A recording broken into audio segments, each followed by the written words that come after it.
بسم اللہ الرحمن الرحیم الصلاۃ والسلام علیک یا سیدی یا رسول اللہ وعلی آلک و صحابک یا سیدی یا حبیب اللہ الصلاۃ والسلام علیک یا نبی اللہ وعلی آلک و صحابک یا سیدی یا نور اللہ۔ حضرت ذوالقرنین کے حوالے سے میں آپ کے سامنے تذکرہ کرنا چاہتا ہوں۔ ذوالقرنین ایک صالح اور نیک شخص تھا جو جذبہ جہاد سے سرشار تھا۔ وہ بہت سے ملکوں کو اس نے فتح کیا، مغرب، مشرق، شمال، جنوب، یعنی پوری زمین پر پہنچا۔ لوگوں کو قوم میں یاجوج اور ماجوج کے ظلم سے بچانے کے لیے انہوں نے ایک دیوار، مضبوط دیوار میں بند کر دیا تھا۔ یہ شخص حضرت ابراہیم علیہ السلام کے زمانے میں تھا۔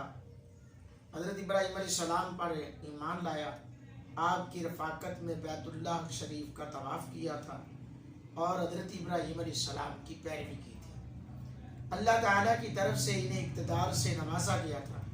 ان کی حکومت پوری دنیا پر، پوری زمین پر تھی۔ وہ نبی نہیں تھے بلکہ مرد صالح تھے۔ ایک روایت کے مطابق وہ حکمران جن کی حکومت پوری زمین تھی وہ 4 تھے۔ ان میں سے 2 مسلمان تھے اور 2 کفار تھے۔ مسلمانوں کے دونوں کے نام یوں ہیں، حضرت سلیمان علیہ السلام اور سکندر ذوالقرنین۔ جو کفار ہیں ان دونوں کے نام یہ ہیں، نمرود اور بخت نصر۔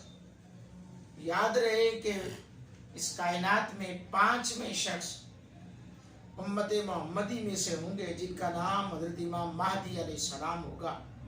آپ کو ذوالقرنین بھی کہتے ہیں اور ان کی متعدد وجوہات بھی بیان کی گئی ہیں۔ نمبر 1، ان کے سر کے دونوں اطراف میں سینگ کی طرح کوئی چیز تھی۔ تو یہ 2 ممالک یعنی روم اور فارس کا بادشاہ تھا۔ ذوالقرنین کہنے کی وجہ جو ہے یہ تھی کہ یہ 2 ممالک یعنی روم اور فارس کا بادشاہ تھا۔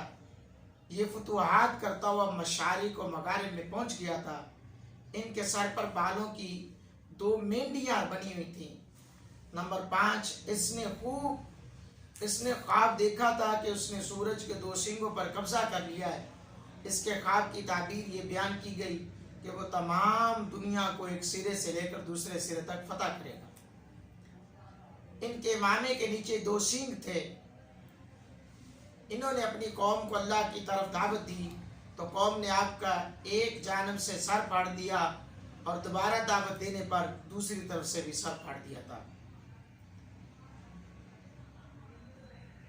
ذوالقرنین کے والدین نہایت مہربان، نیک، شریف النفس اور بہت ہی محبت کرنے والے تھے۔ ذوالقرنین کی زندگی میں 2 قرن یعنی 2 صدیاں گزر گئی تھیں، اس لیے انہیں ذوالقرنین کہتے ہیں۔ آپ علوم ظاہری اور باطنی کے جامع تھے۔ اللہ رب العالمین کی بارگاہ میں دعا ہے، اللہ جو سنایا اس کو یاد رکھ کر دوسروں تک پہنچانے کی توفیق عطا فرمائے۔